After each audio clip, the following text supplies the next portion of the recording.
Hello' students, কি খবৰ? আশা কৰোঁ সকলোৰে ভাল। আৰু আজি আমি আলোচনা কৰিম ক্লাছ 4 অৰ্থাৎ চতুৰ্থ শ্ৰেণী পৰিৱেশৰ পাঠ 4ৰ জীৱ আৰু পৰিৱেশ এই চেপ্টাৰটো আজি আমি আলোচনা কৰিম। ঠিক আছে, এই চেপ্টাৰটোত কি দিছে চাওঁ ব'লা।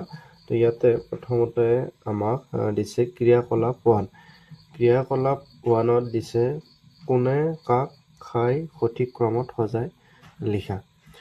তো এই চেপ্টাৰটো আমাৰ ইয়াত আছে কোনে কাৰ ওপৰত নিৰ্ভৰ কৰি পৰিৱেশৰ ভাৰসাম্য ৰক্ষা কৰে বা জীৱন নিৰ্বাহ কৰি আছে কাৰ ওপৰত নিৰ্ভৰ কৰি, সেই বিষয়ে আমাক চেপ্টাৰটো দিছে। তো ইয়াতে আমাক দিছে কোনে কাক খাই সঠিক ক্ৰমত সজাই লিখা। ক নম্বৰটো দিছে গছৰ পাত, ভেকুলী, ফৰিং। তো আমি জানো যে গছৰ পাতক কিয়ে খায়? ফৰিঙে খায়। আৰু ফৰিঙক কিয় খায়? ভেকুলীয়ে খায়। ঠিক আছে। আৰু খ নম্বৰত দিছে মাছ, বগলী, শেলাই। তো ইয়াতে প্ৰথমত হ'ব শেলাই। শেলাইক মাছে খায়, তাৰপিছত মাছ হ'ব, তাৰপিছত হ'ব বগলীক মাছে খায়। তাৰপাছত গ নম্বৰত দিছে মেকুৰী, ধান, নিগনি। তো প্ৰথম ধান হ'ব, ধানক কিয় খায়? নিগনি খায়। নিগনি কিয় খায়? মেকুৰী খায়। আৰু ঘ নম্বৰত দিছে শিয়াল, হাঁহ, শামুক, শেলাই। প্ৰথমতে হ'ব শেলাই। তাৰপাছত শেলাইটো কিয়ে খায়? শামুকে খাব। শামুকক কিয়ে খাব? হাঁহে খাব। হাঁহক কিয়ে খাব? শিয়ালে খাব। তো ইয়াতে হ'ব প্ৰথমতে শেলাই, শামুক, হাঁহ, শিয়াল। ঠিক আছে, এই ক্ৰিয়াকলাপটোৰ বাবে মই ইয়াত তোমাক দেখাই দিছোঁ। ক নম্বৰত দিছে ইয়াতে প্ৰথম হ'ব গছৰ পাত, ফৰিং, ভেকুলী, এনেকৈ লিখি ল'ব। তাৰপিছত হ'ব শেলাই, মাছ, বগলী। ঠিক আছে। তাৰপিছত হ'ব ধান, ক নম্বৰটো হ'ব ধান, নিগনি, মেকুৰী। আৰু ঘ নম্বৰটো হ'ব শেলাই, শামুক, হাঁহ, শিয়াল। ঠিক আছে, এইখিনি তোমালোকে লিখি লোৱা। তাৰপিছত আমাৰ ক্ৰিয়াকলাপ 2 দিছে। ইয়াত চাবা ক্ৰিয়াকলাপ 2, এইটো তোমালোকৰ পেজ নম্বৰ 34, 34 পৃষ্ঠা। ঠিক আছে, ক্ৰিয়াকলাপ 2ত আমাক খাদ্য শৃংখল দিছে। তো ওপৰত চাবা তোমালোকে, ইয়াত প্ৰথমতে দিছে ঘাঁহ। ঘাঁহক কোনে খায়? ফৰিঙে খায়। ফৰিং দিছে। তাৰপিছত ফৰিঙক কিয় খায়? ভেকুলীয়ে খায়। ভেকুলী দিছে। তাৰ ভেকুলী কিয়ে খাব? সাপে খায়। সাপ দিছে। সাপক কিয়ে খাব? আকৌ চিলনীয়ে খাব। চিলনী দিছে। এনেকৈ আমাক খাদ্য শৃংখল দি দিছে। ইয়াত আমাক দিছে প্ৰথমতে খাদ্য শৃংখল প্ৰস্তুত কৰিব দিছে। প্ৰথমতে দিছে হৰিণ, ঘাঁহ, বাঘ। প্ৰথমতে কি হ'ব? আমাৰ ঘাঁহ হ'ব। ঘাঁহৰ পিছত কি হ'ব? হৰিণ পিছত বাঘ। কাৰণ ঘাঁহক কিয়ে খায়? হৰিণে খায়। হৰিণক কিয়ে খাব? বাঘে খাব। ঠিক আছে। তাৰপিছত এইটো হ'ব ধান, সাপ, এন্দুৰ, চিলনী। এতিয়া কোনটো কি হ'ব? প্ৰথমতে হ'ব ধান। ধানক কিয়ে খাব? এন্দুৰে খাব। এন্দুৰক সাপে খাব। সাপক চিলনী খাব। এতিয়া আমি এনেকৈ কাৰচিন দি লিখিব লাগিব। তাৰপিছত ইয়াতে দিছে তেজপীয়া আৰু ফুলৰ মৌ, শেন চৰাই, পখিলা। প্ৰথমতে কি হ'ব? ফুলৰ মৌ, তাৰপিছত হ'ব পখিলা, তাৰপিছত হ'ব তেজপীয়া, তাৰপিছত শেন চৰাই। ঠিক আছে, সেইখিনি তোমালোকক দেখাই দিছোঁ। ৰ'বা, তোমালোকে চাবা ক্ৰিয়াকলাপটোৰ এইটো হ'ব প্ৰথমতে ঘাঁহ, হৰিণ, বাঘ। তাৰপিছত ধান, এন্দুৰ, সাপ, চিলনী। কাৰচিন দি লিখিবা। তো ফুলৰ মৌ, পখিলা, শেন চৰাই। ঠিক আছে। চৰি তোমালোকৰ ইয়াতে 4টা দিছিল। ফুলৰ মৌ, পখিলা, ইয়াতে তেজপীয়াটো লিখিব ৰৈ গৈছে মোৰ। ইয়াতে তোমালোকে ইয়াতে তেজপীয়াটোৰ পিছত শেন চৰাইটো লিখিবা। ইয়াতে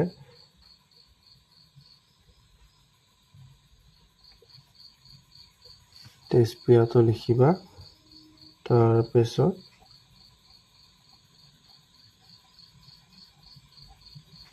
শেন চৰাইটো লিখিবা।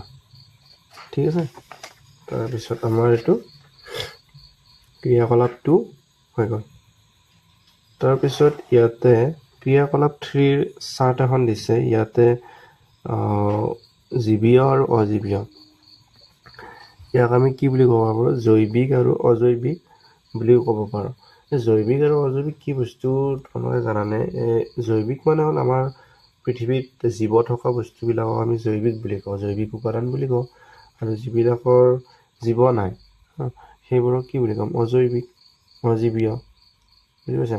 ইয়াতে তোমালোকৰ কেইটামান শব্দ দিছে। এই শব্দবোৰ জীৱিত, জীৱীয় নে অজীৱীয় এইবোৰ লিখিব দিছে। প্ৰথমতে কি দিছে? ৰঙা বাকচটোত কি দিছে? প্ৰথমতে বায়ু। বায়ুটো ইয়াতে জীৱীয় আৰু অজীৱীয় দুটা ভাগ দিছে। তো বায়ুটো কিহত হ'ব? বায়ুটো জীৱ নাই, তো অজীৱীয়ত হ'ব। তাৰপিছত পানী, পানীটো জীৱ নাই, অজীৱীয়ত। তাৰপিছত ভেকুলী, জীৱ আছে, জীৱীয়ত হ'ব। তাৰপিছত মাছ, জীৱীয়। শিলা খণ্ড, অজীৱীয়। বালি, অজীৱীয়। সূৰ্যৰ তাপ আৰু পোহৰ, অজীৱীয়। ভেঁকুৰটোৰ জীৱ নাই, এইটো অজীৱীয়তে হ'ব। তাৰপিছত সাপটো হ'ব জীৱীয়। উষ্ণতাটো হ'ব অজীৱীয়। ধানটো হ'ব জীৱীয়, জীৱীয় নহয়, চৰি, অজীৱীয়। ধানটো অজীৱীয়। তাৰপিছত বাঘটো হ'ব জীৱীয়। ঘাঁহ হ'ব অজীৱীয়। কেঁচু জীৱীয়। মাটি অজীৱীয়। বগলী জীৱীয়। ঠিক আছে, তোমালোকে এইখিনি লিখি ল'বা। ভিডিঅ'টো লাগে আকৌ অলপমান পিছুৱাই গৈ চোৱা।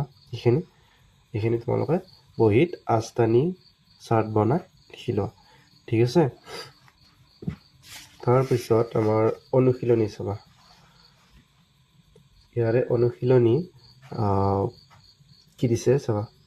তলত 1 নম্বৰত দিছে, তলত দিয়া প্ৰশ্নসমূহ শুদ্ধ উত্তৰ অনুযায়ী কাষৰ গোল চিনটো পূৰ কৰা। দিছে চাবা। তলত 1 নম্বৰত দিছে, তলত দিয়া প্ৰশ্নসমূহ শুদ্ধ উত্তৰ অনুযায়ী কাষৰ গোল চিনটো পূৰ কৰা। 1 নম্বৰত দিছে, খাদ্য গ্ৰহণৰ ক্ষেত্ৰত তলৰ কোনটো ক্ৰম শুদ্ধ? আমি আগতে শিকি আহিলো যে কোনে কাক খায়। ইয়াতে দিছে হৰিণ, ঘাঁহ, বাঘ। ঘাঁহ, হৰিণ, বাঘ এইটো শুদ্ধ দিয়াই আছে ক্ৰমটো। ঘাঁহক কোনে খায়? হৰিণক খায় বাঘে। এইকেইটা আমাৰ চাবলৈ দৰকাৰ নাই। ইয়াৰে দুইটো শুদ্ধ উত্তৰ। তো দুইটো তোমালোকে এইটো বাকচটো ঘূৰাই পূৰণ কৰি দিবা। ঠিক আছে। তাৰপিছত খ নম্বৰটো দিছে, খাদ্য গ্ৰহণৰ ক্ষেত্ৰত পুখুৰী বা জলাশয়ত কোনটো ক্ৰম দেখা যায়? পুখুৰী আৰু জলাশয়ত কোনটো ক্ৰম দেখা যায় সেইটো সুধিছে। ইয়াত তোমালোকে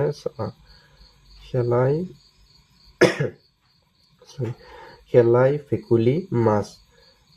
তো শেলাই ভেকুলী খাব। ভেকুলী মাছে আকৌ ভেকুলীক নাখাব নহয়। তো এইটো হ'ব। ইয়াতে 2 নম্বৰ দিছে ঘাঁহ, তাৰপাছত ফৰিং, তাৰপিছত ভেকুলী। ঘাঁহক কোনে খাব? ফৰিঙে। তাৰপাছত ফৰিঙক কোনে খাব? ভেকুলী। ঠিক আছে। ইয়াতে 2 নম্বৰটো শুদ্ধ উত্তৰ। আৰু 2 নম্বৰ ইয়াতে 2 নম্বৰ অপশ্যনত তোমালোক খেৰ দি দিবা। এইটোতো নহয়, মাছ, ঘাঁহ, মাছ, ফৰিং, তাৰপাছত আছে ঘাঁহ, ভেকুলী, মেটেকা। এই 2 নম্বৰটো শুদ্ধ উত্তৰ। 2 নম্বৰ দিয়া, বাকীবোৰ চাব নালাগে। ঠিক আছে। তাৰপিছত আমাক 2 নম্বৰত কি দিছে? উত্তৰ লিখা। ক নম্বৰ দিছে, পৰিৱেশত থকা জৈৱিক উপাদানবোৰ কি কি? মানে আমাক জীৱ থকা উপাদানবোৰ লিখিব দিছে। ঠিক আছে, তোমালোকৰ ইয়াত লিখি ৰাখিছোঁ। 2 নম্বৰ উত্তৰ লিখা। ক নম্বৰত পৰিৱেশত থকা জৈৱিক উপাদানবোৰ কি কি? চাবা, পৰিৱেশত থকা জৈৱিক উপাদানবোৰ হ'ল উদ্ভিদ, প্ৰাণী, চৰাই চিৰিকটি আদি। ঠিক আছে, এনেকৈ লিখি দিবা। উদ্ভিদ, প্ৰাণী, চৰাই চিৰিকটি আদি। তাৰপিছত খ নম্বৰটো চাবা, উদ্ভিদে খাদ্য প্ৰস্তুত কৰিবলৈ কি গেছ ব্যৱহাৰ কৰে? এইটো তোমালোকে প্ৰথমতে চিন্তা কৰাছো কি হ'ব পাৰে। খ নম্বৰটোৰ উত্তৰ হ'ব কাৰ্বন ডাই অক্সাইড, যিটো আমি নিশাহত এৰি দিওঁ। ঠিক আছে। আৰু উশাহত কি লওঁ আমি? অক্সিজেন, যিটো আমাক গছে দিয়ে, উদ্ভিদে দিয়ে। আৰু উদ্ভিদে যিটো গেছ এৰি দিয়ে সেইটো গেছ আমি লৈ আমাৰ দেহটো ভালে থাকে। তাৰপিছত আমি যিটো গেছ এৰি দিম সেই গেছটো গছে লৈ গছে খাদ্য প্ৰস্তুত কৰে। ঠিক আছে। তাৰপাছত ঘ নম্বৰটোত দিছে, পৰিৱেশৰ 5টা অজৈৱিক উপাদানৰ নাম লিখা, মানে জীৱ নথকা উপাদান। ঘ নম্বৰ উত্তৰ বায়ু, পানী, মাটি, শিলাখণ্ড, সূৰ্যৰ তাপ আৰু পোহৰ আদি বা ইত্যাদি লিখি দিব পাৰা। ঠিক আছে। এইকেইটা তোমালোকে লিখিবা। তাৰপাছত 3 নম্বৰটো চাবা। 3 নম্বৰটো দিছে, খালী ঠাই পূৰ কৰা। তো ক নম্বৰত দিছে, মাটি, পানী, বায়ু আদি হ'ল পৰিৱেশৰ কি উপাদান হ'ব? এইটো মাটি, পানী, ইহঁতৰ জীৱ আছে জানো? নাই। তো ইহঁত হ'ব অজৈৱিক উপাদান। ঠিক আছে। খ নম্বৰত দিছে উদ্ভিদে ইয়াতে দিছে দেশৰ বাবে আন জীৱৰ ওপৰত নিৰ্ভৰ নকৰে। উদ্ভিদে খাদ্যৰ বাবে আন জীৱৰ ওপৰত নিৰ্ভৰ নকৰে। উদ্ভিদে খাদ্য নিজে প্ৰস্তুত কৰে, তো বেলেগ জীৱৰ ওপৰত নিৰ্ভৰ নকৰে। উদ্ভিদে খাদ্যৰ বাবে আন জীৱৰ ওপৰত নিৰ্ভৰ নকৰে। তো গ নম্বৰত দিছে এটা জীৱই আনটো জীৱক খাই পৰিৱেশৰ ভাৰসাম্য ৰক্ষা কৰে। ইয়াতে লিখিব পৰিৱেশৰ, অজৈৱিক খাদ্যৰ আৰু পৰিৱেশৰ। তো ইয়াত দিছে শুদ্ধ 4 নম্বৰ, এবাৰ চাবা 4 নম্বৰ দিছে শুদ্ধ বাক্যটোত টিক চিন আৰু অশুদ্ধ বাক্যটোত ক্ৰছ চিন দিয়া। ক নম্বৰ দিছে বাসস্থানৰ বাবে এটা প্ৰাণীয়ে আন এটা প্ৰাণীৰ ওপৰত নিৰ্ভৰ কৰে। বাসস্থানৰ বাবে নকৰে, এইটো হ'ব অশুদ্ধ। খাদ্যৰ বাবে প্ৰাণীয়ে আন এটা প্ৰাণীৰ ওপৰত নিৰ্ভৰ কৰে। ঠিক আছে। তাৰপিছত খ নম্বৰ দিছে নেউল এবিধ মাংসভোজী প্ৰাণী। তো নেউলটো কি হয়? মাংসভোজী হয়। আমাৰ চৰাইৰ পোৱালি, হাঁহৰ পোৱালি এইবোৰ খাই থাকে নহয় নেউলে, সেইটো শুদ্ধ চিন দিবা। ঠিক। গ নম্বৰটো চাবা প্ৰাণীবোৰে পৰিৱেশৰ সমতা ৰক্ষা কৰে। প্ৰাণীবোৰে পৰিৱেশৰ সমতা ৰক্ষা কৰে, এইটো শুদ্ধ। ঠিক আছে। তাৰপিছত 5 নম্বৰটো চাবা ক অংশৰ লগত খ অংশ আস্তানি মিলোৱা। তো চাবা এতিয়া আমি আস্তানি মিলাম। শস্যক কোনে খায়? শস্যক কোনে খাব? ধান, মাহ এইবোৰক কোনে খাব? এন্দুৰে খায়। এন্দুৰটো দিব লাগিব, এন্দুৰে খায়। তাৰপিছত কীট পতংগক কোনে খায়? ভেকুলীয়ে খায়। ফৰিং, ভেকুলীয়ে খায়। কীট পতংগটোক ভেকুলীয়ে খাব। আৰু শেলাইক কোনে খাব? মাছে খাব। শেলাইক মাছে খাব আৰু সাপক চিলনীয়ে খাব। ঠিক আছে, এইটো আমাৰ মিলোৱা হৈ গ'ল। 6 নম্বৰ দিছে উদ্ভিদ আৰু প্ৰাণীৰ পৰস্পৰ নিৰ্ভৰশীলতাৰ সম্পৰ্কে 3টা বাক্য লিখা। আমাক উদ্ভিদ আৰু প্ৰাণীৰ আমাৰ পৰস্পৰৰ নিৰ্ভৰশীলতাৰ বিষয়ে আমাক 3টা বাক্য লিখিব দিছে। তো আমি লিখি আছো ৰ'বা।